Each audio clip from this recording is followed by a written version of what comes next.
ఒకటవ అధ్యాయం 18 నుంచి 23 వచనాల వరకు అందరం కలిసి చదువుదాం. రామపత్రిక 1వ అధ్యాయం 18 నుంచి 23 వచనాలు. దుర్నీతి చేత సత్యమును అడ్డగించు మనుషుల యొక్క సమస్త భక్తిహీనత మీదను దుర్నీతి మీదను దేవుని కోపము పరలోకము నుండి బయలుపరచబడుచున్నది. ఎందుకనగా దేవుని గూర్చి తెలియ సఖ్యమైనదేదో అది వారి మధ్య విశదమై ఉన్నది. దేవుడు అది వారికి విశదపరచను. ఆయన అదృశ్య లక్షణములు అనగా ఆయన నిత్య శక్తియు దేవత్వమును జగదోత్పత్తి మొదలుకొని సృష్టింపబడిన వస్తువులను ఆలోచించుట వలన తేటపడుచున్నవి గనుక వారు నిరుత్తరులై ఉన్నారు. మరియు వారు దేవుని నెరిగి ఆయనను దేవునిగా మహిమపరచలేదు, కృతజ్ఞతాస్థుతులు చెల్లింపను లేదు, కానీ తమ వాదముల యందు వ్యర్థులైరి. వారి అవివేక హృదయము అంధకారమయమాయను, తాము జ్ఞానులమని చెప్పుకొనుచు బుద్ధిహీనులైరి. వారు అక్షయుడగు దేవుని మహిమను క్షయమగు మనుష్యుల యొక్కయు పక్షుల యొక్కయు చతుష్పాద జంతువుల యొక్కయు పురుగుల యొక్కయు ప్రతిమా స్వరూపముగా మార్చిరి. దయచేసి అందరూ కూర్చోండి. రామపత్రిక 1వ అధ్యాయం మొదటి 17 వచనాలలో దేవుని సువార్త గురించి కొన్ని ప్రారంభ మాటలు పౌలు మాట్లాడాడు. సువార్త అనే దానిని ఏంటో ఆయన మాట్లాడాడు. మొదటి 17 వచనాల్లో ఆ సువార్త ద్వారా ఏం జరుగుతుందో కూడా మొదట మాట్లాడాడు. సువార్త అనేది స్పష్టంగా చెప్పమని, క్లుప్తంగా చెప్పమని ఎవరైనా అడిగితే నేను 5 సంగతులు చెప్పాలని నేను ఇంతకుముందు అనేక సార్లు చెప్పాను. దీన్ని చెప్పడానికి నేను అలసిపోను. సువార్తలో 5 ముఖ్యమైన విషయాలు ఉంటాయి. యేసు ప్రభువు దేవుడు మొదటిది. యేసు ప్రభు సంపూర్ణంగా దేవుడు, యేసు ప్రభు సంపూర్ణంగా మనిషి, యేసు ప్రభు పాపరహితంగా జీవించాడు, అంటే దేవుని ధర్మశాస్త్రం అంతటిని కూడా పాటించాడు. 3 తర్వాత 4వది యేసు ప్రభు మన పాపాల నిమిత్తం మన స్థానంలో పాపానికి పరిహారంగా శిలువ పైన మరణించాడు. 5వ విషయం ఆయన మృతుల్లో నుంచి 3వ దినాన తిరిగి లేచాడు. ఈ 5 విషయాలు సువార్త. ఈ సువార్తను నమ్మడం ద్వారా, మన పాపాల విషయంలో పశ్చాత్తాపపడడం ద్వారా మనము రక్షణ పొందుకుంటాం. ఈ సువార్త ద్వారానే దేవుని నీతి మనకు అనుగ్రహించబడుతుంది. ఈ సువార్తను నమ్మడం ద్వారా. ఈ సువార్త దేవుని శక్తి. ఇది మొదటి 17 వచనాల్లో స్థాపించాడు. ఇప్పుడు 18వ వచనం నుంచి 3వ అధ్యాయం 20 ఆ వచనాల వరకు కూడా ఇప్పుడు ఎందుకు ఎవరికి నీతి అవసరం, దేవుని నీతి మనుషులకు ఎందుకు అవసరం అనేది 18వ వచనం నుంచి స్థాపిస్తూ వెళ్తున్నాడు. ఎందుకు దేవుని నీతి మనుషులకు అవసరమైంది అంటే మనుషులు దుర్నీతి పరులైపోయారు కాబట్టి. అందుకని 2 వారాల క్రితం దేవుని గుణలక్షణాల్లో ప్రేమ ఉంది, దీర్ఘశాంతం ఉంది, కృప కనికరం ఉంది అని చెప్పుకున్నాం. వాటితో పాటు దేవుడు మహోగ్రత కలిగిన వాడు అనే విషయం కూడా చెప్పుకున్నాం. దేవుణ్ణి కేవలం ప్రేమ కలిగిన వాడిగా మాత్రమే చూస్తామనంటే ఆయన్ని మనం కొంత మాత్రమే అర్థం చేసుకున్నాం. ఆయనలో నీతి న్యాయాలు, ఆ నీతి న్యాయాలను బట్టి వచ్చే కోపం కూడా ఉంది అని మనం గమనించినప్పుడే ఒక సంపూర్ణమైన అవగాహన మనకు కలుగుతుంది. అప్పుడు దేవుడి గురించిన ఒక ఆరోగ్యకరమైన అభిప్రాయం మనలో ఉంటుందన్నమాట. దేవుడు కేవలం ఆపద ముక్కుల వాడు. ఆరోగ్యంలో అనారోగ్యం వచ్చినప్పుడు మనకు స్వస్థతనిస్తాడు, ఆర్థిక సమస్యలు వచ్చినప్పుడు మనకు సహాయం చేస్తాడు, ప్రయాణాల్లో మనకు భద్రతనిస్తాడు, పెళ్ళిళ్ళు అయ్యేలా చేస్తాడు, పిల్లలు పుట్టేలా చేస్తాడు అని మాత్రమే కొద్దిమంది దేవుడిని చూస్తారు. అంటే వాళ్లకు దేవుడు కేవలం ఆపద ముక్కుల వాడు మాత్రమే. వీళ్ళు గమనించిన విషయం ఏంటనంటే దేవుడు నీతి న్యాయాలు కలిగిన వాడు, సత్యస్వరూపి. అందువల్ల ఆయన నీతిని అతిక్రమించిన వాళ్ళందరికీ కూడా ఆయన తీర్పు తీర్చే మహోగ్రత కలవాడు అనే సత్యాన్ని పట్టించుకొని వాళ్ళందరూ కూడా దేవుణ్ణి అపార్థం చేసుకున్నారు. అయితే సత్యం బైబిల్ చెబుతోంది, దేవునిలో ఉగ్రత కూడా ఉంది. దేవుడు ఆ సమస్త భక్తిహీనత మీద, దుర్నీతి మీద పరలోకం నుంచి తన ఉగ్రతను నిరంతరం కూడా ఆయన బయలుపరుస్తూనే ఉన్నాడు. అది 18వ వచనం. ఇప్పుడు ఆ 18వ వచనానికి తర్వాత ఒక మాట ఉంది 19వ వచనం. ఎందుకనగా అంటే కారణం తెలియజేస్తున్నాడు. దేనికి కారణం తెలియజేస్తున్నాడు? దేవుని యొక్క కోపం అనేది పరలోకం నుంచి బయలుపడతా ఉంది. ఎందుకు దేవుడు బయలుపరుస్తున్నాడు ఆ కోపాన్ని అనేది 18వ వచనంలోనే చెప్పేశాడు. మనుషులు ఏం చేస్తున్నారు? సత్యాన్ని తమ దైవ వ్యతిరేకత చేత, దేవుడు అంటే లెక్కలేని తనంతో, దేవుని ఆజ్ఞలంటే లెక్కలేని తనంతో దేవుని సత్యాన్ని వాళ్ళు అణిచేస్తున్నారు. అందుకని దేవుని యొక్క కోపము బయలుపడుతోంది. ఇప్పుడు ఈ రెండు అంశాలను, ఆ మనుషుల యొక్క ఆ దుర్నీతి, మనుషుల యొక్క ఆ భక్తిహీనత, అలాగే దేవుడు ఎందుకు ఆ కోపాన్ని చూపిస్తున్నాడో ఇంకా వివరణ ఇస్తున్నాడు అనమాట. 19వ వచనం ఎలా ప్రారంభమైందో చూడండి. ఎందుకంటే దేవుని గురించి తెలియశక్యమైనది ఏదో అది వారి మధ్య విశదమై ఉన్నది, దేవుడు దానిని వారికి విశదపరచెను అనే మాటకి స్పష్టం చేశాడు అని అర్థం. ఓకే, దీన్ని వాడుక భాషలో చెప్పాల్సి వస్తే, ఎందుకంటే దేవుని గురించి ఏదైతే మనుషులు తెలుసుకోవాలో అది వారి మధ్య స్పష్టంగా ఉంది, దేవుడు అది వారికి స్పష్టం చేశాడు. ఇంతకీ దేవుని గురించి ఎలా స్పష్టమైంది అనే విషయాన్ని మనం 20వ వచనంలో చూస్తే కనిపిస్తుంది. దేవుడు ఏం స్పష్టం చేశాడు? దేవుడి గురించి ఏది స్పష్టంగా మనుషుల మధ్యలో ఉన్నది? 20వ వచనం చూడండి. ఆయన అదృశ్య లక్షణాలు అనగా ఆయన నిత్యశక్తి దేవత్వమును జగదుత్పత్తి మొదలుకొని, అంటే సృష్టించబడినది మొదలుకొని సృష్టించబడిన వస్తువులను ఆలోచించుట వలన తేటపడుచున్నవి, అంటే చాలా స్పష్టంగా కనబడుతున్నాయి. ఆయన అదృశ్య లక్షణాలు చాలా స్పష్టంగా కనబడుతున్నాయి అన్నాడు. దీన్నే ఇంగ్లీష్లో ఆక్సిమోరాన్ అంటారనమాట. అదృశ్య లక్షణాలంటే అర్థం ఏంటి? కంటికి కనబడవు. కంటికి కనబడనివి ఆలోచించడం వలన చాలా స్పష్టంగా కనబడుతున్నాయి అంటున్నాడు. విచిత్రంగా లేదు? దేవుడు అదృశ్యుడు. ఆ అదృశ్యమైన దేవుడు ఈ సృష్టిని చేశాడు. ఈ సృష్టిలో సృష్టించబడిన వస్తువులను పరిశీలించి వాటి గురించి ఆలోచించినప్పుడు ఆయన అదృశ్యుడే, కానీ ఆయన అదృశ్య స్వభావంలో నుంచి కొన్ని లక్షణాలు చాలా స్పష్టంగా మనుషులకు కనబడుతున్నాయి అంటున్నాడు. ఇదే విచిత్రం. అంటే ఆక్సిమారన్ అని ఇంగ్లీష్లో అంటారని చెప్పాను కదా, ఓపెన్ సీక్రెట్ అంటారు. అంటే అందరికీ తెలిసిన రహస్యం అన్నమాట. ఇందులోనే పరస్పరం వైరుధ్యం లేదా? అందరికీ తెలిసిన రహస్యం. రహస్యం అంటే ఏంటి? ఎవరికి తెలియంది. కానీ ముందేమన్నాం? అందరికీ తెలిసిందంట. అంటే దాని అర్థం ఏంటంటే, ఇప్పుడు ఒక కంపెనీ ఉంది, ఆ కంపెనీలో యజమానికి ఉన్న బలాలు ఏంటో బలహీనతలు ఏంటో కంపెనీలో ఉన్న అందరికీ తెలుసు, కానీ ఎవరో కూడా దాని గురించి బహిరంగంగా మాట్లాడుకోరు. అలాంటి వాటిని ఏమంటారంటే అందరికీ తెలిసిన రహస్యమే, ఓపెన్ సీక్రెట్ అంటారు. That is secret but that is open అని. ఇక్కడ దేవుడు అదృశ్యుడు, ఆయనకి అదృశ్యమైన లక్షణాలు ఉన్నాయి, కానీ అవి చాలా స్పష్టంగా కనబడుతున్నాయి అన్నాడు.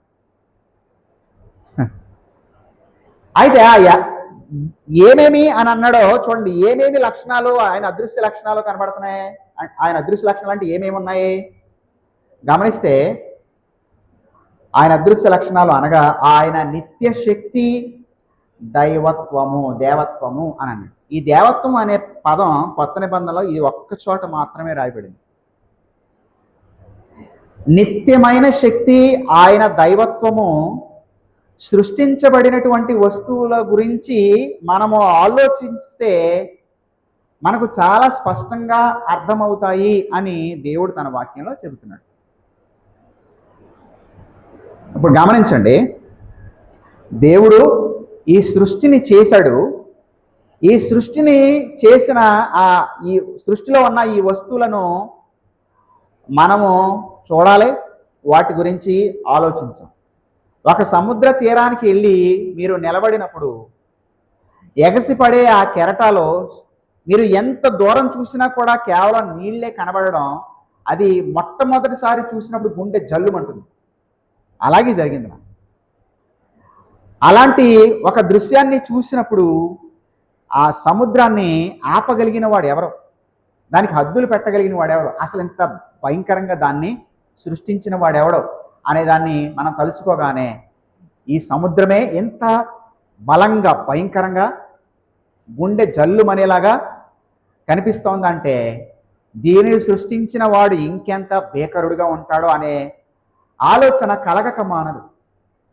రాత్రిపూట ఆకాశం వైపు చూసినప్పుడు అలాగే తదేకంగా నక్షత్రాల వైపు చూస్తుంటే ఎన్ని నక్షత్రాలు ఉన్నాయో అని ఆశ్చర్యం కలగక మానదు. ఎప్పటికీ కూడా శాస్త్రవేత్తలు ఈ నక్షత్రాల సంఖ్యను ఎప్పటికీ కూడా మనిషి తన జీవిత కాలంలో తెలుసుకోలేడు అన్నట్లే చెబుతున్నారు. ఒక్కొక్క నక్షత్రానికి ఉన్న దూరాన్ని మనం ఎంత వేగంగా, చివరికి కాంతి వేగంతో ప్రయాణం చేసిన, కాంతి వేగం అంటే సెకన్కి 3 లక్షల కిలోమీటర్ల ప్రయాణం చేసినా సరే ఒక నక్షత్రం నుంచి ఇంకో నక్షత్రానికి చేరుకోవడానికి మన జీవితం సరిపోదని అంటున్నారు. ఈ విశ్వం అనేది చాలా విశాలమైనది. ఇది అన్ని దిశల్లో కూడా ఇంకా వ్యాపిస్తూనే ఉంది. ఎంతటి విశాలమైన విశ్వాన్ని చేసినటువంటి దేవుడి గురించి మనం ఆలోచిస్తే ఆ శక్తి మనకు ఖచ్చితంగా కొంతైనా మనం గ్రహించగలుగుతాం. దానికి అదే సృష్టి పుట్టుకొచ్చింది అనేది కేవలం పిచ్చి నమ్మకం, గుడ్డి వాళ్ళ నమ్మకం. అది దేవుడు అంటున్నాడు తన వాక్యంలో ఏమని, జగదోత్పత్తి మొదలుకొని, అంటే సృష్టించబడినది మొదలుకొని, సృష్టి జరిగినది మొదలుకొని ఈ సృష్టింపబడినటువంటి వస్తువులను ఆలోచించడం వలన మీకు తేటపడుతున్నాయి. దీనినే గత వారం కూడా చెప్పుకున్నాం. 19వ కీర్తనలో ఏమన్నాడంటే భక్తుడు, ఆకాశములు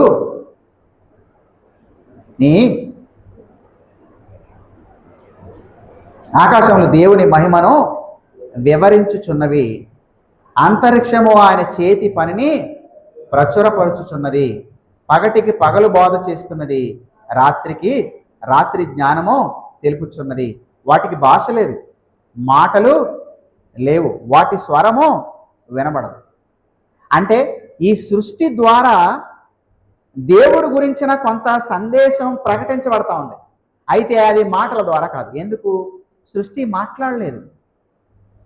ఆకాశాలు కానీ, భూమి కానీ, సూర్యచంద్ర నక్షత్రాలు కానీ, ప్రకృతి కానీ నోటి మాటలు మనలాంటి భాష వాటికి లేదు. అందువల్ల అవి మాట్లాడలేవు. కానీ మౌనంగానే అవి ప్రకటన చేస్తున్నాయి. ఏమని? దేని గురించి? ఆకాశాలు దేవుని మహిమ గురించి, ఆయన చేతి పని గురించి అవి మాట్లాడుతూ ఉన్నాయి. పగలు రాత్రి అనేవి మనకు జ్ఞానాన్ని నేర్పిస్తూ ఉన్నాయి. అంటే ఆకాశం వైపు చూడండి, మీరు దేవుని శక్తిని మీరు గ్రహించండి. ప్రకృతి వైపు చూడండి, ఆయన జ్ఞానాన్ని మీరు పరిశీలించండి అని సృష్టి మాట్లాడుతుంది. సృష్టి ద్వారా దేవుడు తనను తాను బయలుపరుచుకున్నాడు. దీనినే మనం సాధారణ ప్రత్యక్షత అంటాం. ఎప్పటి నుంచి అది ఈ ప్రత్యక్షత ఉంది, ఈ జనరల్ రెవల్యూషన్ ఉంది? సృష్టించిన నాటి నుంచి కూడా ఈ సాధారణ ప్రత్యక్షత అనేది మనుషులందరికీ కూడా అందుబాటులో ఉంది. అందరికీ అందుబాటులో ఉంది. ఎప్పటి నుంచి అందుబాటులో ఉంది? సృష్టి జరిగిన నాటి నుంచి అందుబాటులో ఉంది. ఎన్ని దేశాల వరకు అందుబాటులో ఉంది? అన్ని దేశాల వారికి అందుబాటులో ఉంది. అందువల్ల దేవుడు గురించిన ప్రాథమికమైన జ్ఞానం ఈ సాధారణ ప్రత్యక్షత ద్వారా అనుగ్రహించబడుతుంది.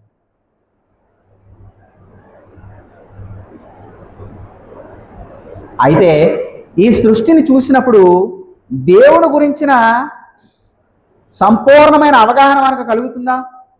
సృష్టిని చూసినప్పుడు లేదు, సంపూర్ణమైన అవగాహన కలుగుదు.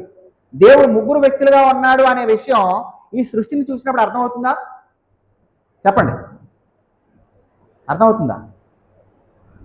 ఏంటంత మౌనంగా ఉన్నారు? లేదు. ఈ సృష్టిని చూసినప్పుడు దేవుడు తండ్రి, కుమార, పరిశుద్ధాత్మలు అనే ముగ్గురు వ్యక్తులుగా ఉన్నాడనే విషయం మనకు అర్థం కాదు. ఈ సృష్టిని చూసినప్పుడు దేవుని కుమారుడు యేసుక్రీస్తు అనే సంగతి మనకి అర్థం కాదు. ఈ సృష్టిని చూసినప్పుడు ఈ దేవుని కుమారుడైన యేసుక్రీస్తు శిలువ పైన ప్రాణం పెట్టాడు మనుషుల పాపాల నిమిత్తం అనే సంగతి మనకు అర్థం కాదు. ఈ సంగతులు అర్థం కావాలంటే, ఆ దైవత్వం గురించి అర్థం కావాలన్నా, యేసుక్రీస్తు చేసిన ఆ రక్షణ కార్యం గురించి అర్థం కావాలన్నా దేవుని స్పెషల్ రెవల్యూషన్ అని అంటారు. అంటే ఇది విశేషమైన ప్రత్యేకమైన ప్రత్యక్షత అన్నమాట. ఇది వాక్యంలో మాత్రమే మనకు అందుబాటులో ఉంది. మనుషులందరికీ సాధారణ ప్రత్యక్షత అందుబాటులో ఉంది సృష్టి ద్వారా. కొంత మాత్రమే దేవుని గురించి మనకు అర్థమవుతుంది. కానీ ముఖ్యమైన సంగతులు అర్థమవుతాయి. ఏమేమి సంగతులు అర్థమవుతాయి? ఆయన దేవత్వం అర్థమవుతుంది, ఆయన నిత్యమైన శక్తి అర్థమవుతుంది. ఎంత బీభత్సమైన భయంకరమైనటువంటి శక్తి ఆయనకు ఉందో సృష్టిని చూసినప్పుడు అర్థమవుతుంది. అలాగే దీని అంతటినీ కూడా సృష్టించాడు, ఇంత అద్భుతంగా ఈ సృష్టి అంతా కూడా నడుస్తుంది అని అంటే ఖచ్చితంగా ఆయన జ్ఞానవంతుడు అనే సంగతి మనిషికి అర్థమవుతుంది. అంత మాత్రమే కాదు, ఇంకా ఈ సృష్టించబడిన మనుషులందరికీ కూడా దేవుడు ఇచ్చినటువంటి ప్రత్యక్షతలో ఇంకొక ప్రత్యక్షత ఏంటంటే, మనం 2వ అధ్యాయం కనుక చూస్తే ఆ 2వ అధ్యాయంలో దేవుడు పౌలు గారి ద్వారా తెలియజేస్తున్న మాట ఏంటంటే, మరి 2వ అధ్యాయం 13వ వచనం చూడండి. ధర్మశాస్త్రం వినివారు దేవుని దృష్టికి నీతిమంతులు కారు, కానీ ధర్మశాస్త్రమును అనుసరించి ప్రవర్తించేవారే నీతిమంతులుగా ఎంచబడుతుంది. ధర్మశాస్త్రము లేని అన్యజనులు, గమనించారా? 2:14 ధర్మశాస్త్రము లేని అన్యజనులు స్వాభావికంగా ధర్మశాస్త్ర సంబంధమైన క్రియలను చేసిన యెడల వారు ధర్మశాస్త్రం లేని వారైనను తమకు తామే ధర్మశాస్త్రమైనట్టు ఉన్నారు. అట్టి వారి మనస్సాక్షి కూడా సాక్ష్యం ఇచ్చుండగా వారి తలంపులు ఒకదాని మీద ఒకటి తప్పు మోపుచ్చు ఉండగా,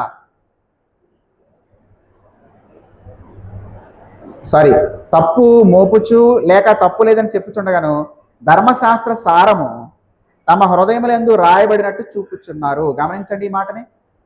ధర్మశాస్త్ర సారాంశము తమ హృదయములందు రాయబడినట్టు చూపిస్తున్నారు.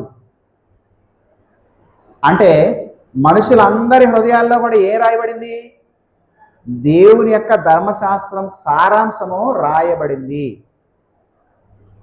దీనినే దేవుని న్యాయ విధి అని కూడా మనం అనొచ్చు అన్నమాట.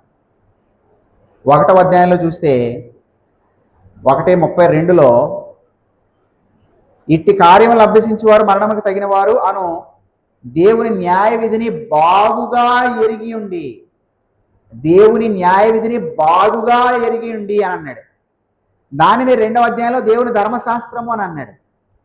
మనుషులందరికీ సృష్టి ద్వారా దేవుని గురించి ప్రాథమికమైన అవగాహన కలుగుతుంది. మనుషుల హృదయాల్లో ఏది న్యాయం, ఏది అన్యాయం, ఏది మంచి, ఏది చెడు అనే దేవుని న్యాయ విధి, దేవుని ధర్మశాస్త్రము రాయబడింది. చూసారా? దీన్నే సాధారణ ప్రత్యక్షత అని అంటారు. అందువల్ల ఇప్పుడు మనము ఎంత మారుమూల ప్రాంతాలకు వెళ్ళినా సరే అక్కడ కూడా ఒకడు సంపాదించుకున్న దాన్ని ఇంకొకడు దౌర్జన్యంగా లాగేసుకుంటున్నాడని అంటే అది అన్యాయం అన్నట్లే, తప్పు అన్నట్లే వాళ్ళు కూడా అంటారు. వాళ్ళు చదువు లేని వాళ్ళైనా నాగరికతకు ఎంతో దూరంగా ఉన్నా సరే.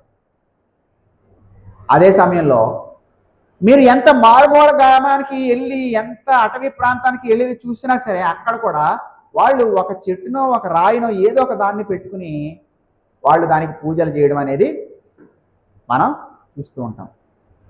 ఏంటి దాని అర్థం అంటే, వాళ్ళకి దేవుడు అనేవాడు ఈ లోకాన్ని సృష్టించాడని, ఆయనను మాత్రమే మనం పూజించాలి అనే అవగాహన ఉంది. అయితే ఆ దేవుడు ఎవరో తెలియక ఒక చెట్టుని కానీ ఒక రాయిని కానీ వాళ్ళు చేసుకుని దానికి మొక్కడం అనేది చూస్తాం. సృష్టిని చూసినప్పుడు దేవుడు ఉన్నాడు, ఆయన చాలా శక్తిమంతుడు, ఆయన మంచివాడు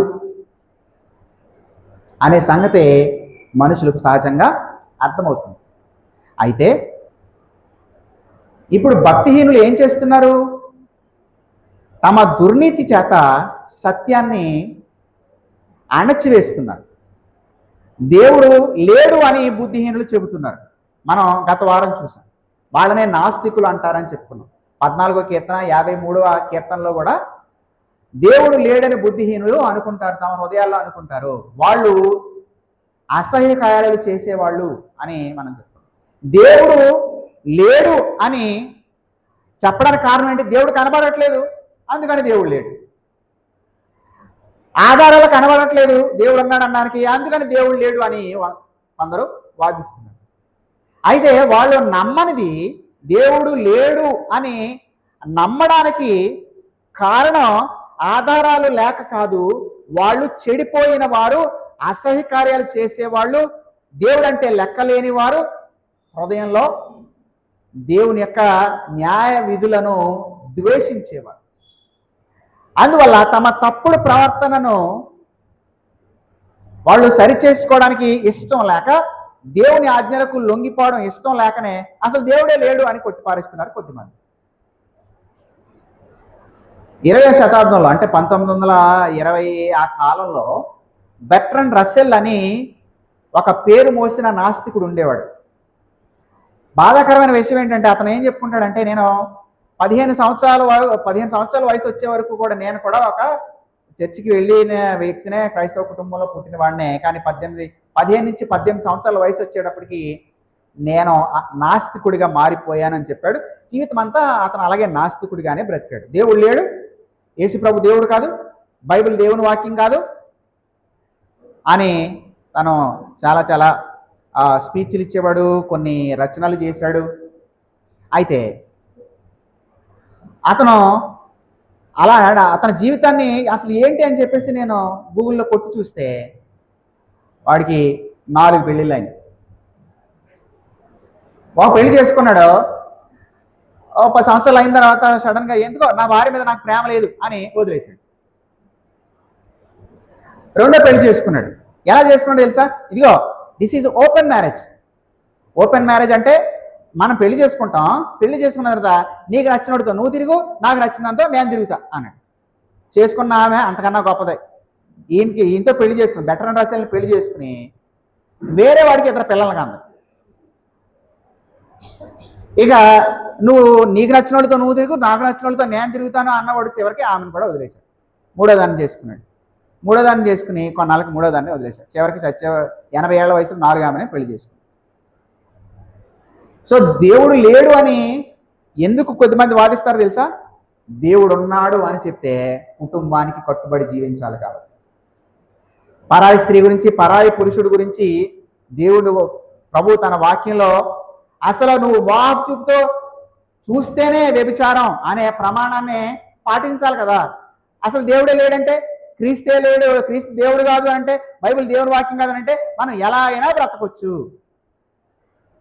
అందుకని దేవుడు లేడు అని బుద్ధిహీనులు తమ హృదయంలో అనుకుంటారో ఆధారాలు లేక కాదు, వాళ్ళు ఆధారాలను అణిచిపెట్టేసి వాళ్ళు అసహ్య కార్యాలు చేయడానికి ఇలాంటి జీవితాన్ని జీవిస్తుంటారు. దేవుడైతే చాలా స్పష్టంగా ఈ సృష్టిలో చేసిన వస్తువులను నువ్వు ఆలోచించు, నేను శక్తి కలిగిన వాడిని, నేను మంచివాణ్ణి అని, నేను జ్ఞానం కలిగిన వాడిని అని నీకు అర్థమవుతుంది అని తెలియజేస్తున్నాడు.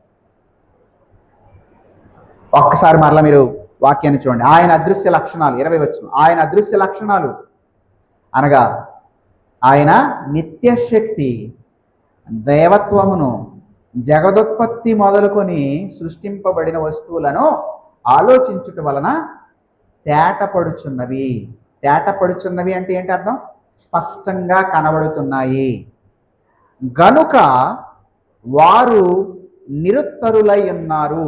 నిరుత్తరులై ఉండడం అంటే అర్థం ఏంటంటే వాళ్ళు సాకులు చెప్పి తప్పించుకోవడానికి అవకాశం లేదు అని అర్థం అన్నమాట. దేవుడు తీర్పు తీర్చేటప్పుడు వాళ్ళు సాకులు చెప్పి తప్పించుకోవడానికి అవకాశమే ఉండదు. దేవుడు ప్రతి మనిషికి తీర్పు తీరుస్తాడని బైబిల్ చెబుతుంది కదా. అలా తీర్పు తీర్చినప్పుడు దేవుని గురించిన సత్యాన్ని అడ్డగించిన వాళ్ళను కూడా ఆయన తీర్పు తీరుస్తాడు. ఆ రోజు కొద్దిమంది నిలబడి నీ గురించి నాకు అస్సలు తెలీదు, అసలు నువ్వు ఉనికిలో ఉన్నావు అనే సంగతి నాకు అస్సలు తెలీదు అని వాళ్ళు కనుక అంటే, అప్పుడు దేవుడు ఏమంటాడు? సృష్టిని నేను నీ కళ్ళ ముందు పెట్టాను, సృష్టించిన నాటి నుంచి కూడా అది నా గురించి మౌనంగా పరోక్షంగా నేను ఉన్నాను, నేను శక్తివంతుణ్ణి, నేను జ్ఞానవంతుణ్ణి, నేను మంచివాణ్ణి అనే సంగతి తెలుస్తూనే ఉంది. నీ హృదయంలో కూడా నేను నా న్యాయ విధిని రాశాను, నా ధర్మశాస్త్రాన్ని నీ హృదయంలో రాశాను, నీకు మనస్సాక్షి పెట్టాను. నీ మనస్సులో ఉన్న ఈ కాన్షియన్స్, ఈ మనస్సాక్షి ఏది మంచి ఏది చెడు అనేది నీకు చెబుతూనే ఉంది. దీని అంతటినీ కూడా నువ్వు అణిచివేసి నీకు ఇష్టానుసారంగా బ్రతికావు అని అంటాడు. కాబట్టి అప్పుడు వాళ్ళు ఆ తీర్పు రోజున వాళ్ళకి సాకులు చెప్పి తప్పించుకోవడానికి అవకాశం ఉండదు. అందుకని వాళ్ళు నిరుత్తరులై ఉన్నారు అని అంటున్నాడు. అయితే దేవుడి గురించిన సత్యాన్ని వాళ్ళు అణిచివేశారు అని అన్నాం కదా. అందులో ఒక గుంపేమో అసలు దేవుడే లేడు అంటున్నారు, వాళ్ళే నాస్తికులు అని అన్నాం. రెండవ గుంపు ఉన్నారు.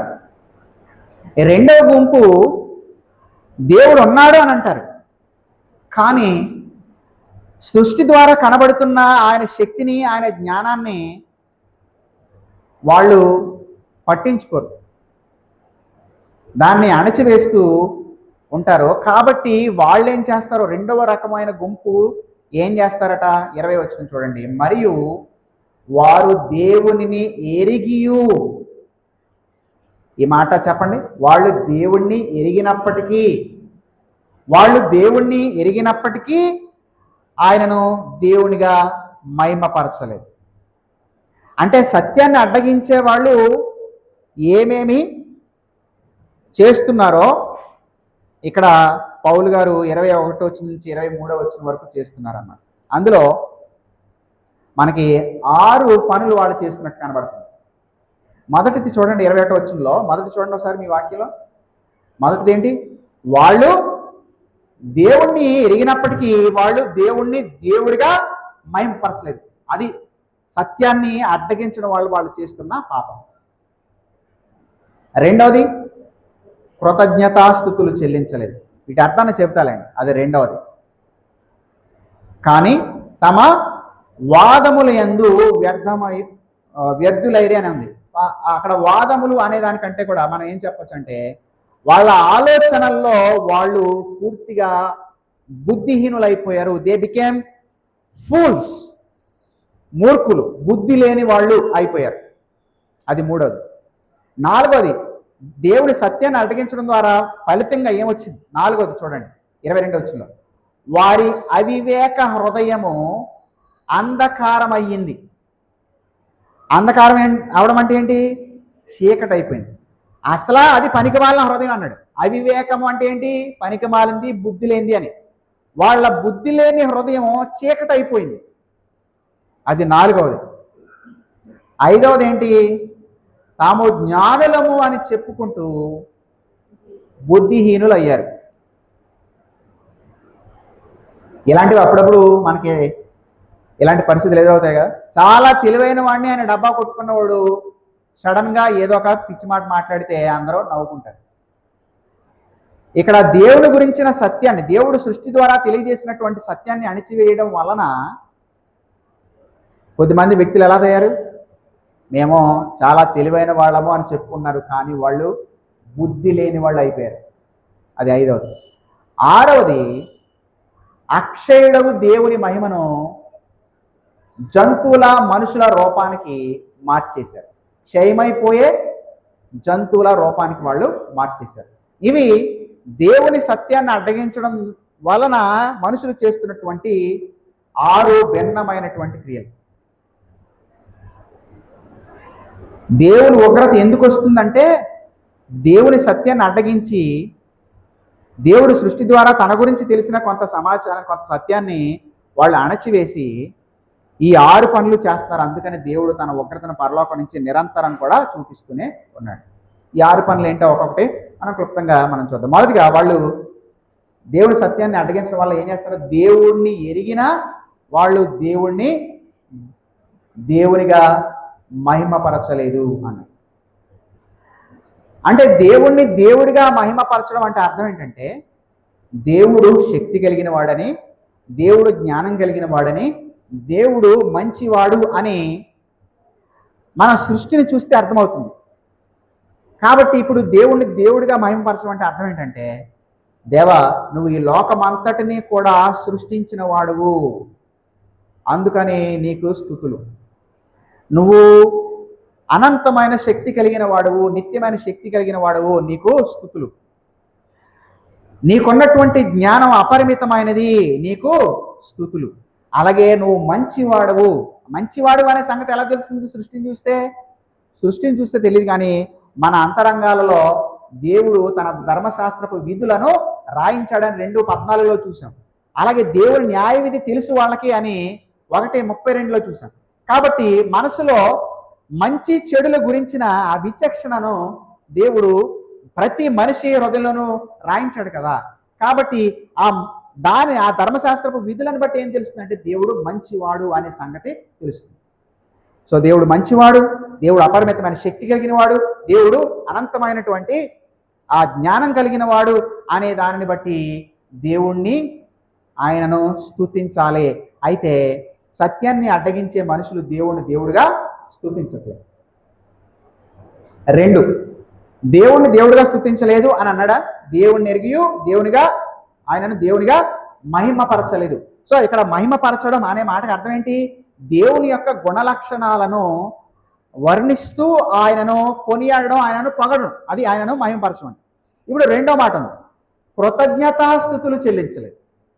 ఈ కృతజ్ఞతాస్తుతులు చెల్లించడం అంటే ఏంటి అంటే, మనకు దేవుడు చేసిన మేలు నిమిత్తం ఆయనకు వందనాలు చెప్పడం, అది కూడా చెప్పట్లేదు. అంటే దేవుడు ఆయన గుణలక్షణాలను బట్టి ఆయనను పొగడట్లేదు, దేవుడు మనుషులకు చేసిన మేళ్లను బట్టి దేవుడికి వందనాలు చెప్పట్లేదు. సూర్యుడు దేవుని చేత సృష్టించబడిన వాడే, అలాగే ఈ వాతావరణం అంతా కూడా దేవుడు నిర్మించినదే. గాలి, వర్షం, వెలుతురు ఇవన్నీ కూడా దేవుడు చేసినవే. తర్వాత తగిన కాలంలో సీజన్స్, రకరకాల కాలాలను, ఋతువులను ఆయన ఏర్పాటు చేస్తున్నాడు, పంట పండేలా చేస్తున్నాడు. ఆహారం ఆ సృష్టిలోని ప్రాణులందరికీ కూడా ఆయన అనుగ్రహిస్తున్నాడు. దేవుడు మనకి ఎన్ని మేళ్ళు చేస్తున్నాడు. అయితే మనుషులు ఎలా ఉన్నారు? సత్యాన్ని అడ్డగించడం వలన దేవుడు చేస్తున్న ఈ మేళ్ళను బట్టి దేవుడికి వందనాలు చెప్పట్లేదు. ఆ బెర్ట్రాండ్ రస్సెల్ అనేవాడిని బాగా ముసలి వయసులో ఉన్నప్పుడు ఒక ఆమె అడుగుతూ ఉంది, మరణం తర్వాత నరకం ఉంటుంది అనేదాన్ని మీరు నమ్ముతున్నారంటే నాన్ సెన్స్, అది అంత పిచ్చితనం అంటున్నాడు. మరణం తర్వాత మీకు ఏమవుతుంది అనే దాని గురించి మీరు ఆలోచించట్లేదా అంటే, నేను ఆలోచించట్లా, అదేమీ లేదు అని అంటున్నారు. సో జీవితకాలం అంతా కూడా ఎలాంటి వాళ్ళు ఎలా బ్రతుకుతున్నారంటే, దేవుడు చేసిన ఈ సృష్టి అంతటినీ కూడా అనుభవిస్తూనే, దేవుడు చేసిన మేళ్ళన్నీ కూడా అనుభవిస్తూనే దేవుడికి కనీసం వందనాలు చెప్పట్లేదు. 3వదిగా ఏం జరిగింది? కానీ తమ వాదములు యందు వ్యర్థులయ్యారు. అంటే తమ ఆలోచనల్లో ఫూల్స్ అయిపోయారు. అంటే ఇదంతా చూడండి, స్టెప్స్ ఎలాగా వస్తూ ఉన్నాయో. దేవుడి గురించిన సత్యాన్ని వాళ్ళు అణిచేయడం వలన వాళ్ళు తమ ఆలోచనల్లో కూడా మూర్ఖుల్లానే తయారవుతుంది. ఈ లోకానికి సంబంధించిన తెలివితేటలు చాలానే ఉంటాయి. చాలా చదువుకుంటారు, చాలా డబ్బులు సంపాదిస్తారు, అధికార స్థానాలకు వెళ్తారు. కానీ దేవుడికి సంబంధించిన విషయానికి వచ్చేటప్పటికి మాత్రం వాళ్ళు ఎలా ఉంటారు? ఫూల్స్, కేవలం బుద్ధి లేని వాళ్ళుగానే ఉంటారు. ఈ మధ్యన ఒక అమ్మాయికి క్యాన్సర్ వచ్చింది. అయితే వాళ్ళ నాన్నగారి దగ్గరికి వెళ్ళి, అంటే అల్లుడు వరుస అయ్యే ఒక అబ్బాయి వెళ్ళి దేవుడి గురించి ఏదో మాట్లాడుతూ ఉంటే, అల్లుడు గారు నేను దేవుడు అనేదాన్ని, నేను దేవుడిని నమ్మనండి, దేవుడు ఉన్నాడని నేను నమ్మను, నాకు కావాల్సింది ఏంటంటే మీరు వచ్చారు, మా మీద అభిమానంతో ప్రేమతో మీరు వచ్చారు, నాకు అంతే చాలు అంటున్నాడు. బిడ్డకి క్యాన్సర్ వచ్చి చావు బ్రతుకుల మధ్యలో ఉన్నప్పటికీ కూడా వాళ్ళు దేవుడు లేడు అనే ఆలోచనతోనే ఉన్నారు. వాళ్ళు తమ ఆలోచనలో మూర్ఖులయ్యారు, బుద్ధిహీనులు అయ్యారు అనే ఇలాంటి వాళ్ళని చూస్తే మనకు అర్థం కావట్లేదా? ఇక 4వది చూడండి, వాళ్ళ అవివేక హృదయం చీకటి అయిపోయింది. అవిశ్వాసులను ఎలా వర్ణిస్తున్నాడో చూడండి. ఆల్రెడీ వాళ్ళ హృదయం ఏంటి? వివేకం లేని హృదయం, దైవజ్ఞానం లేదు, బుద్ధి లేని హృదయం అంట చీకటి అయిపోయిందట. హృదయం చీకటిగా ఉందనంటే ఇక వాళ్ళు ఆ చీకటిలోనే బ్రతుకుతారు. అదే ఇది దేనికి సంబంధించిన చీకటి అంటే ఆత్మ సంబంధమైన చీకటి. దేవుడు అంటే, దేవుని ప్రమాణాలు అని అంటే ఏమీ కనబడవు, దేవుని వెలుగు వాళ్ళకి ఏమీ కనబడదు. కాబట్టి ఆ అజ్ఞానపు హృదయం చీకటిమయం అయ్యింది. కాబట్టి చీకట్లో ఉండేవాడికి ఏమైనా కనిపిస్తుందా? చివరికి మన ఇల్లు అయినా సరే మనం వెతుకోవాల్సిందే కదా. కరెంటు పోయింది అనంటే, ఏ లైటు వెలగట్లేదు అనంటే మన ఫోన్ ఎక్కడుందో జాగ్రత్తగా గుడ్డోళ్ళలాగా వెళ్ళి వెతుక్కోవాలి.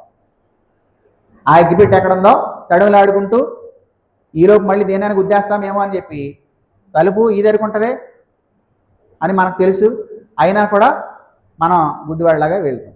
ఒక్కొక్కసారి ఏదో స్తంభాన్ని గుద్దేసుకుంటాం.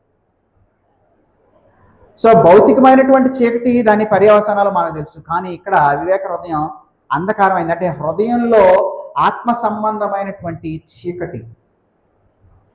కాబట్టి వీళ్ళు దేవుడికి సంబంధించిన ఆ చీకట్లోనే బ్రతుకుతారు. అంటే దేవుడు అంటే ఎలా ఉంటాడు, ఆయన గుణలక్షణాలు ఎలా ఉంటాయి, ఆయన పద్ధతులు ఎలా ఉంటాయి అనేది ఏమీ కూడా తెలీదు. అందువల్ల వాళ్ళ మాటల్లో దేవుడికి సంబంధించిన నీతి ఉండదు, వాళ్ళ ప్రవర్తనలో దేవుడికి సంబంధించిన జ్ఞానము ఉండదు. చూసినప్పుడు చాలా బాధ కలుగుతుంది అనమాట, చాలా రోషం కలుగుతుంది, ఏంటి వీళ్ళు ఎలా ఉన్నారు అని. దానికి కారణం ఏంటి? వాళ్ళ హృదయంలో ఈ ఆత్మ సంబంధమైనటువంటి చీకటి ఉండడం వల్ల. ఆ తర్వాత వాళ్ళు ఏమైపోయారనంటే తాము జ్ఞానులమని చెప్పుకుంటూ బుద్ధిహీనులయ్యారు. చెప్పుకోవడానికి ఏమని చెప్పుకుంటున్నారు? మేము జ్ఞానులం. కానీ వాక్యం ప్రకారం చూస్తే బుద్ధి లేని వాళ్ళు అని. మీరు ఈ 21, 22 వచనాల్లో ఈ మాట వ్యర్థులైరి అనే మాటకి బుద్ధి లేని వాళ్ళు అని అర్థం. అవివేక హృదయం అంటే అది కూడా బుద్ధి లేనిదే. ఆ తర్వాత ఇక్కడ డైరెక్ట్గా జ్ఞానం అని చెప్పుకుంటారు, కానీ బుద్ధి. సో వాళ్ళకి బుద్ధి లేదు, జ్ఞానం లేదు, బుర్ర లేదు. ఓకే, దేనికి సంబంధించింది ఇదంతా? దేవుడికి సంబంధించిన విషయాలు.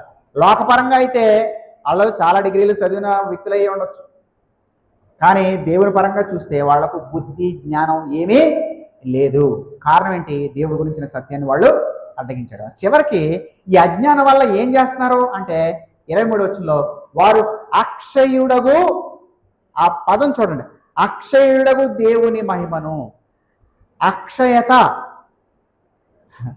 అంటే ఎప్పటికీ నాశనం కానిది అనేది, నాశనం కానిదే అక్షయత.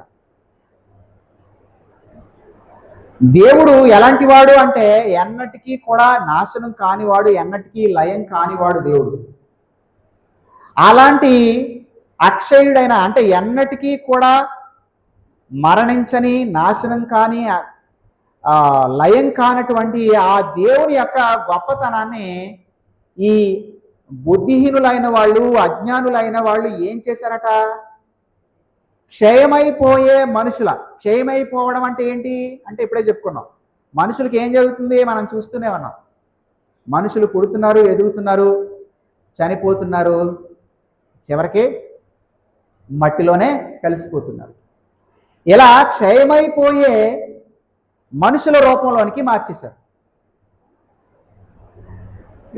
దేవుడు వేరే, సృష్టికర్త వేరే, ఆయన నిత్యుడైన శక్తి కలిగిన వాడు, దేవత్వం కలిగిన వాడు, అక్షయుడు. అనే సంగతి సృష్టి ద్వారా తెలుస్తున్నా కూడా ఆ దేవుణ్ణి, ఆ అక్షయుడిని పక్కన పెట్టేసి మనిషిని తీసుకొచ్చి నువ్వే దేవుడివి అంటున్నాడు. 2, పక్షుల యొక్క, అంటే పక్షులను కూడా దేవీ దేవతలుగా మార్చేశారు. తర్వాత చతుష్పాద జంతువులు. పిల్లలకి ఈ పదమైన అర్థమైందా? చతుష్పాద జంతువులు అంటే 4 పాదాలుండే జంతువులు అని. అంటే ఆవు, పంది, కొన్ని చోట్ల పాములు, అన్ని రకాల జంతువులు, పులులు, సింహాలు, ఇవే వాళ్ళకి దేవుళ్ళు, దేవత. ఎలాంటి మహిమగల దేవుణ్ణి ఏ రూపానికి మార్చేశారో చూస్తే ఇది అజ్ఞానం కాకపోతే ఏమవుతుందో. చతుష్పాద జంతువుల యొక్క, పురుగుల యొక్క, ఆ పురుగులు అన్నప్పుడు అందులో పాములు, కప్పలం, ఈ కూడా వచ్చేస్తాయి అన్నమాట. ఈ పురుగుల యొక్క ప్రతిమా స్వరూపముగా మార్చారు. విగ్రహారాధన అనేది మహిమగల దేవునికి ఎంతో అవమానకరమైనటువంటి విషయం.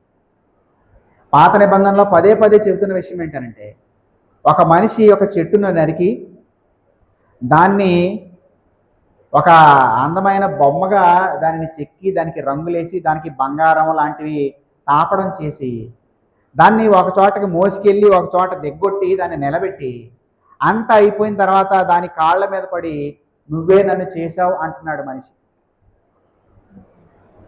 కానీ సత్యం ఏంటి? ఆ మొక్కిన వ్యక్తే దాన్ని చేశాడు. ఇప్పుడు దాంతో ఒక అబద్ధం చెప్తున్నాడు, నువ్వే నన్ను చేసావని. ఎంత అజ్ఞానం కదా. విగ్రహారాధన గురించి పాత నిబంధనలో మాట్లాడుతూ దేవుడు వాటికి కళ్ళు ఉంటాయి, చూడవు, చెవులు ఉంటాయి, వినవు, నోరు ఉంటుంది, మాట్లాడదు, కాళ్ళు ఉంటాయి, నడవు, చేతులు ఉంటాయి, పని చేయు. మాట్లాడని దానిని, వినని దానిని, ప్రాణం లేని దానిని నువ్వే నన్ను చేసావు అని అనడానికి ఎంత అజ్ఞానం కావాలో కదా. అయితే దేవుడి గురించిన సత్యాన్ని, ఆయన నిత్య శక్తి గురించిన సత్యాన్ని నిర్లక్ష్యం చేయడం ద్వారా మనిషి అజ్ఞానంతో కూడిన తన హృదయంలో చీకటిమయం అయిపోయి బుద్ధిహీనుడైపోయి అసలు దేవుడు ఎంత గొప్పవాడనే సంగతిని పక్కన పెట్టేసి దేన్నైనా ఎవరినైనా సరే దేవుడు అని మొక్కేయడం జరుగుతుంది. మన భారతదేశం కూడా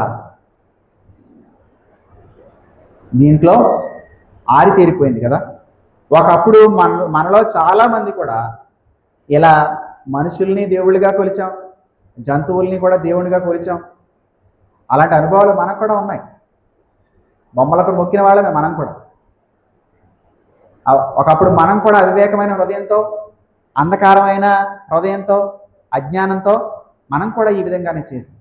అయితే జీవంగల దేవుడు ఏం చేశాడనంటే, మనం విగ్రహారాధనలో మనం అక్షయుడకు దేవుని మహిమను క్షయమయ్యే మనుషుల, జంతువుల రూపానికి మనం మార్చి వాటికే మొక్కినా సరే దేవుడు ఆయన ఏం చేశాడంటే మన మీద తన ఉగ్రతను చూపించి మనల్ని నాశనం చేయడానికి బదులు దేవుడు తన కుమారుని గురించినటువంటి సత్యాన్ని తన వాక్యం ద్వారా మనకి అందేలాగా చేసి మనల్ని అందులో నుంచి విడిపించాడు. అయితే మనం కూడా సహజంగా ఈ పనులన్నీ చేశాం కాబట్టి మనం కూడా దేవుని ఉగ్రతకు పాత్రులమే. ఆ ఉగ్రతను తన కుమారుడి మీద వేయడం ద్వారా మనం రక్షించబడ్డాం. అందువల్ల ఈనాడు రక్షించబడిన వాళ్ళు దేవుణ్ణి స్తుతించాలి. దేవా, మమ్మల్ని కూడా నీ ఉగ్రత కురిపించి నువ్వు నాశనం చేయాలి, దానికి అర్హులమే. ఎందుకంటే మేము నీ గురించిన సత్యాన్ని పక్కన పెట్టి ఈ సృష్టిని, అంటే సృష్టికర్తమైన నిన్ను పక్కన పెట్టి సృష్టినే మేము కూడా పూజించాం. అయితే మా మీద కనికరం చూపించినందుకు వందనాలు అని చెప్పాలి. ఓకే, రక్షించబడినటువంటి వాళ్ళుగా మనం దీని నుంచి పాటించవలసిన విషయం. రెండవదిగా మనం ఏం చేయాలంటే ఈ సృష్టి గురించి మనకి ఎప్పుడైనా అవకాశం వచ్చినప్పుడు మనం ఈ సృష్టి గురించి మనం ఆలోచించాలి. ఆలోచించి దేవుని యొక్క శక్తిని, ఆయన జ్ఞానాన్ని మనం తలుచుకుని ఆయనను స్తుతించాలి. ఓకే, తర్వాత రెండోది ఏం చేయాలనంటే దేవుణ్ణి దేవుడిగా మహింపరచాలి. దేవుడేదో మేలు చేస్తున్నాడు కాబట్టి ఆయనకు వందనాలు చెప్పడం అనేది రెండో స్టెప్. అంటే పదే పదే మనం చెప్పుకుంటూ ఉంటాం కదా, అమ్మా నాన్నల్ని ప్రతిరోజు భోజనం పెడతాను, అమ్మా నువ్వు నాకు భోజనం పెడతాను కాబట్టి నీకు థ్యాంక్స్, లేదా సంవత్సరానికి పుట్టినరోజు వచ్చినప్పుడల్లా బట్టలు కొంటున్నావు కాబట్టి నీకు థ్యాంక్స్ అంటే వాళ్ళు మనకి చేసిన మేలును బట్టి మనం తల్లిదండ్రులకు థ్యాంక్స్ చెప్పాలి. కానీ దానికన్నా ముందు వాళ్ళకి మనం ఎందుకు థ్యాంక్స్ చెప్పాలి, వాళ్ళు మనం ఎందుకు గౌరవించాలి, ఎందుకు కనపరచాలి అంటే వాళ్ళు మనకి జన్మనిచ్చారు కాబట్టి. వాళ్ళు మనకి జన్మనిచ్చారు కాబట్టి వాళ్ళకి మనం కృతజ్ఞులై ఉండాలి. రెండవదిగా వాళ్ళు మనకి మేలు చేస్తున్నారు కాబట్టి మనం వాళ్ళకి థ్యాంక్స్ చెప్పాలి. అదేవిధంగా దేవుడు మహిమ గలవాడు, అక్షయుడు, నిత్యశక్తి కలిగిన వాడు. ఈ వచనాల్లో రాయబడిన మాట. ఈ గుణలక్షణాలను బట్టి ఆయనను వర్ణించాలి, కొనియాడాలి, పొగడాలి. ఓకే, దేవుడు నిజానికి మన జీవితాల్లో మనం కోరినటువంటి విషయాలు అన్నీ చేయకపోయినా సరే ఆయనను మనం మహిమపరుస్తూనే ఉండాలి. ఇక రెండవదిగా అంటే మనం మొదటిగా ఏమంటున్నానంటే విగ్రహారాధనలో నుంచి మనల్ని విడిపించి నిజదేవుడిని తెలుసుకునే విధంగా మనకు దేవుడు సహాయం చేసినందుకు మనకు దేవుడికి థ్యాంక్స్ చెప్పాలి. రెండు, ఆయన లక్షణాలను, ఆయన గుణ లక్షణాలను వర్ణిస్తూ ఆయన పొగడాలి. అది రెండు. మూడవది, ఆయన మనకు చేస్తున్నటువంటి మేళ్ళు, అనుదిన జీవితంలో ఇస్తున్న ఆహారం, వాతావరణం, ఆరోగ్యం, కుటుంబం, బిడ్డలు, చదువు, ఉద్యోగం, డబ్బులు, వీటన్నిటిని బట్టి కృతజ్ఞతాస్తుతులు చెప్పాలి. అది మూడవది. ఇక మనము ఈ దేవుని గురించి, ఈ జీవం కలిగినటువంటి దేవుని గురించినటువంటి సత్యాన్ని మనము ప్రచురించాలి. ఈ సృష్టి ఏ విధంగా అయితే ఆకాశములు, అంతరిక్షము దేవుని యొక్క మహిమను వివరిస్తూ ఆయన చేతి కార్యాలను ప్రచురపరుస్తూ ఉన్న విధంగానే అవి నోటి మాటల ద్వారా అవి చెప్పలేవు, కానీ మనం నోటి మాటల ద్వారా చెప్పగలము. కాబట్టి ఈ దేవుణ్ణి, ఈ దేవుని కార్యాలను మనం నోటి మాటల ద్వారా ప్రచురం చెయ్యాలి, వివరించాలి. అదొక పాఠం. తర్వాత ఈ విగ్రహారాధనలో ఉన్న వాళ్ళను, దేవుడు లేడు అని వాదించే వాళ్ళను మనం చూసినప్పుడు మనం వారి గురించి ప్రార్థన చేసి ఏమని ప్రార్థన చేయాలంటే, దేవా వాళ్ళకున్న హృదయం అవివేకమైనది, వాళ్ళకున్న హృదయం అంధకారంతో నిండినది, వాళ్ళకున్నటువంటి హృదయం అంటే వాళ్ళ ఆలోచనలే బుద్ధి లేని ఆలోచనలు. అయితే దేవా నీ వెలుగును నువ్వు వాళ్ళపైన ప్రకాశింపచేయి. క్రీస్తు సువార్త ద్వారా కలిగేటటువంటి దేవుని మహిమ వెలుగు వాళ్ళపైన నువ్వు ప్రకాశించేలా చెయ్యి అని మనం వాళ్ళ గురించి దేవుడికి ప్రార్థన చేయాలి, వాళ్లకు మనం చెప్పాలి. కొన్నిసార్లు మనం ఎంత చెప్పినా సరే జనాలు దేవునికి లోబడే విషయంలో వాళ్ళ ముందుకు రాలేరు. మనకు చెప్పి విసుగొచ్చేస్తుంది, నిరుత్సాహం వచ్చేసి చిచ్చి ఇంకా వీళ్ళ గురించి ప్రార్థన చేయడం అనవసరం, వీళ్ళకి చెప్పడం అనవసరం అనేటటువంటి నిరుత్సాహంలోకి వెళ్ళిపోతాం. నేను వెళ్ళిపోతున్నా. కొద్దిమందిని చూసినప్పుడు మనం ఎన్ని ప్రసంగాలని చేస్తాం, కానీ వాళ్ళు ఏమాత్రం కూడా దేవుని వైపు తిరగరు అని చూసినప్పుడు చిచ్చి ఇంకా వీళ్ళ గురించి ప్రార్థన చేయడం అనవసరం, వీళ్ళకి చెప్పడం అనవసరం అనే నిరుత్సాహానికి వెళ్ళిపోతాను. నిన్న కూడా నాకు అలాంటి నిరుత్సాహం ఎదురైంది.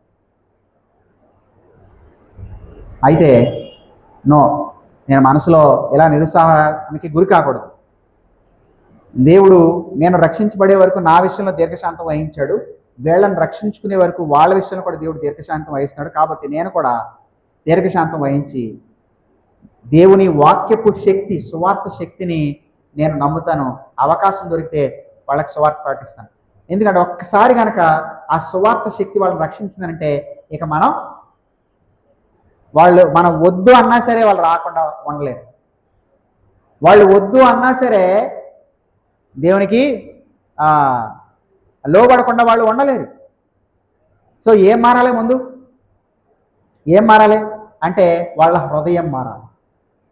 ఏం జరగాలంటే వాళ్ళ చీకటి హృదయం వెలుగుతో నింపబడాలి. క్రీస్తు గురించినటువంటి ఆ సువార్త శక్తి ద్వారా వచ్చే ఆ వెలుగు వాళ్ళ హృదయంలో ప్రకాశించాలి. అప్పుడు వాళ్ళు దేవుని వైపు తిరగలుగుతారు. లేదనుకోండి వాళ్ళ శరీరమే వాళ్ళకి దేవుడు, వాళ్ళ పొట్టే వాళ్ళకి దేవుడు, వాళ్ళ సుఖాలే వాళ్ళకి దేవుడు. వాళ్ళ విగ్రహాలే వాళ్ళకి దేవుడు, వాళ్ళ డబ్బే వాళ్ళకి దేవుడు, వాళ్ళ కుటుంబమే వాళ్ళకి దేవుడు. ఈ అజ్ఞానంలోంచి దేవుడు తప్ప ఎవరు కూడా రక్షించలేరు. ఇలాంటి వాళ్ళను రక్షించడానికి శక్తి కలిగినదే యేసుక్రీస్తు యొక్క సువార్త. కాబట్టి సువార్త శక్తిని నమ్ముదాం, దేవుని వాక్యపు శక్తిని నమ్ముదాం, దేవుని శక్తిని నమ్ముదాం. మన కంటి ముందున్న వ్యక్తులు ఎన్నిసార్లు చెప్పినా మారకపోతే నిరుత్సాహపడకుండా మోకరించి, దేవా వాళ్ళ హృదయంలో రక్షణ కారించి, వాళ్ళ అజ్ఞానపు హృదయాలపైన, అంధకారపు హృదయాలపైన నీ సువార్త వెలుగును ప్రకాశింపచేయి అని దేవుని దగ్గర మనం మొరపెడదాం. దేవుడు కనికరిస్తే వాళ్ళ హృదయాల్ని వెలిగిస్తాడు, వాళ్ళ అజ్ఞానాన్ని తొలగిస్తాడు, దేవుని గురించిన భయాన్ని వాళ్ళలో పుట్టిస్తాడు, రక్షిస్తాడు. అప్పుడు విగ్రహారాధనకు వాళ్ళు కూడా వ్యతిరేకంగా మారుతారు. ఒకప్పుడు విగ్రహాలను పూజించిన వాళ్ళలో మనం ఉన్నాం, కానీ ఇప్పుడు మనం విగ్రహాలని మనం పూజించాం కదా, వాటి వ్యతిరేకంగా మనం మాట్లాడతాం కదా, జీవం లేనివి అని. ఆ విధంగానే వాళ్ళు కూడా చేయగలుగుతారు. ప్రార్థన చేసుకుంటాం.